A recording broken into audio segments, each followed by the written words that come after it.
हाँ, hello everyone. देश भर में अभी एलपीजी को लेकर बहुत क्राइसिस है।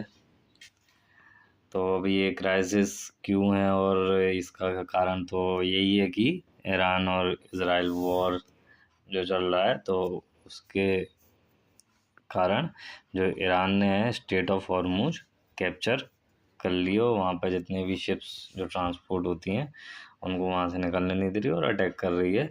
तो उसके कारण सप्लाई अपनी इंडिया की अफेक्ट हो गई है। तो ये बहुत बड़ा कारण है जिससे एलपीजी की सप्लाई लिमिटेड हो गई है और उसके क्राइसिस क्रिएट हो गए हैं। और गवर्नमेंट इस सिचुएशन से डील करने के लिए किस तरीके से कदम उठाती है तो ये देखा जाएगा। तो गवर्नमेंट ने सबसे पहले इस चीज़ से डील करने के लिए एसेंशियल कमोडिटी एक्ट को लागू कर दिया, जो कि 1955 में आया था। अभी 1955 में जब आया था तब इसका मेन रीज़न ये था कि उस समय जो फैमाइन आई थी, है ना, खाना नहीं था, मतलब अपन प्रोडक्शन ही नहीं था अपना। तो उससे डील करने के लिए, उससे लड़ने के लिए गवर्नमेंट ने एसेंशियल कमोडिटी एक्ट लाया था कि कोई स्टॉक पाइल ना करे, कोई अपने यहाँ मतलब स्टॉक ना रख ले, जैसे उसकी डिमांड और घट जाए अनलिमिटेड सप्लाई के कारण। तो ये और अभी सिमिलर सिचुएशन, मतलब अभी एलपीजी क्राइसिस है तो गवर्नमेंट उसी का यूज़ करते हुए इस सिचुएशन से भी डील करेगी। तो अपन ऐसे करके समझते हैं पूरा टॉपिक क्या है। तो न्यूज़ यही थी कि गवर्नमेंट ने एसेंशियल कमोडिटी एक्ट को यूज़ कर किया रेगुलेट करने की नेचुरल गैस एलएनजी और सप्लाई को, जो वेस्ट एशिया क्राइसिस के कारण, वेस्ट एशिया में जो भी क्राइसिस हुआ उसके कारण जो दिक्कत आ रही है उससे डील करने के लिए। अब गोल क्या है, तो ensure study domestic supply of, ठीक है। तो क्या गोल क्या है कि जो डोमेस्टिक सप्लाई है उसको मेंटेन करना, है ना, ये गवर्नमेंट का गोल है। अब अपन उसको पूरा समझते हैं कि कैसे क्या है, एसेंशियल कमोडिटी कैसे यूज़ कर रहे हैं और क्या है। सो मैं आपको एक ओवरव्यू देता हूँ। एसेंशियल कमोडिटी एक्ट आपका 1955 में आया था।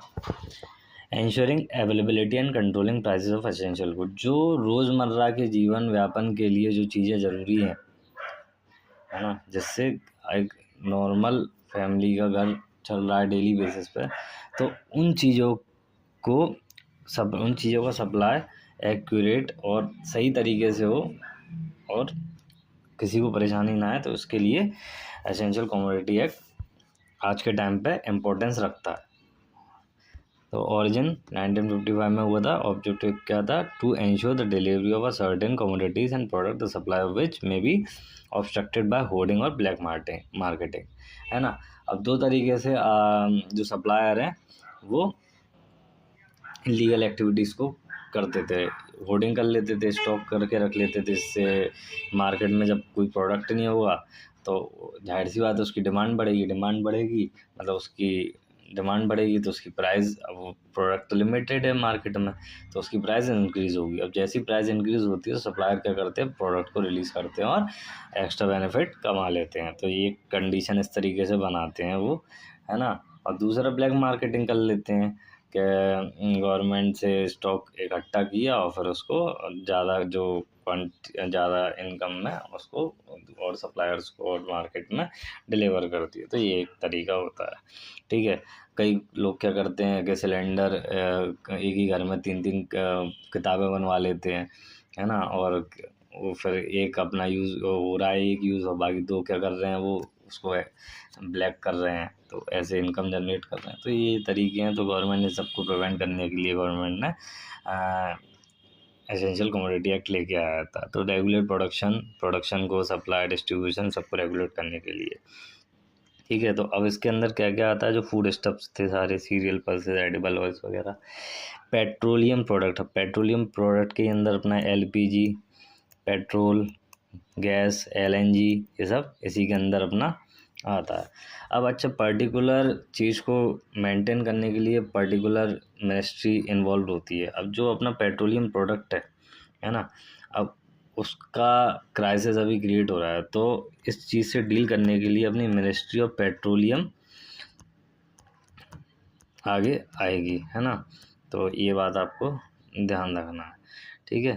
तो तो रिसेंट अमेंडमेंट, हाँ 2020 में उसमें कुछ अमेंडमेंट हुए थे कोरोना के टाइम पे, जो मास्क और सैनिटाइजर थे, तो उसका भी गवर्नमेंट ने एसेंशियल स्टॉक की लिस्ट में नाम डाल दिया था, जिससे आदमी उसको भी ब्लैक मार्केट में होर्डिंग करके ना उसकी किल्लत क्रिएट कर दे।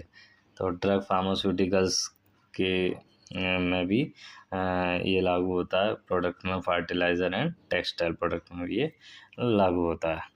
ठीक है, अब गवर्नमेंट ने एसेंशियल कमोडिटी एक्ट लागू कर दिया है, तो उसके तहत अब गवर्नमेंट ने अलग अलग 4 लेवल ऑफ स्ट्रक्चर बांट दिए हैं कि जिसको ज़्यादा ज़रूरत होगी तो वहाँ पे सप्लाई उस हिसाब से होगी। लाइक टियर 1 जो अपनी PNG-2 पाइप नेचुरल गैस जो घरों में पहुँचती है, और CNG transport, LPG production pipeline जो मतलब डोमेस्टिक सप्लाई, जो डोमेस्टिक घरों के लिए, और इनके लिए 100% एलोकेशन रहेगा कि पर पूरा 100% इनको गैस मिलेगी, है ना।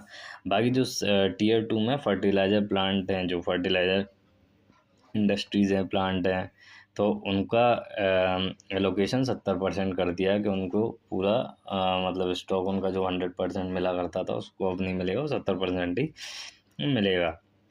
बाकी टियर 3 में जो आपकी manufacturing and industrials consumers on the national gas grid, ठीक है, जितनी भी मैन्युफैक्चरिंग इंडस्ट्रीज़ हैं उन सबको उन्होंने टियर 3 में रखा है 80% एलोकेशन के साथ।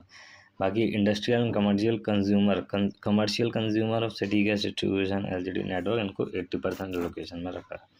ठीक है, supplier cutted for petrochemical plant, power plant as required, refineries up to 65% cap, ये है। इसको डील करने के लिए गवर्नमेंट ने ये सब रणनीतियाँ अपनाई हैं, और ये क्राइसिस कुछ टाइम तक का ही है, जब तक हालात नॉर्मल नहीं हो जाते, उसके बाद ये सब ठीक ही हो जाएगा। So don't panic, be happy, have a nice day, learn more, grow well. Thank you so much.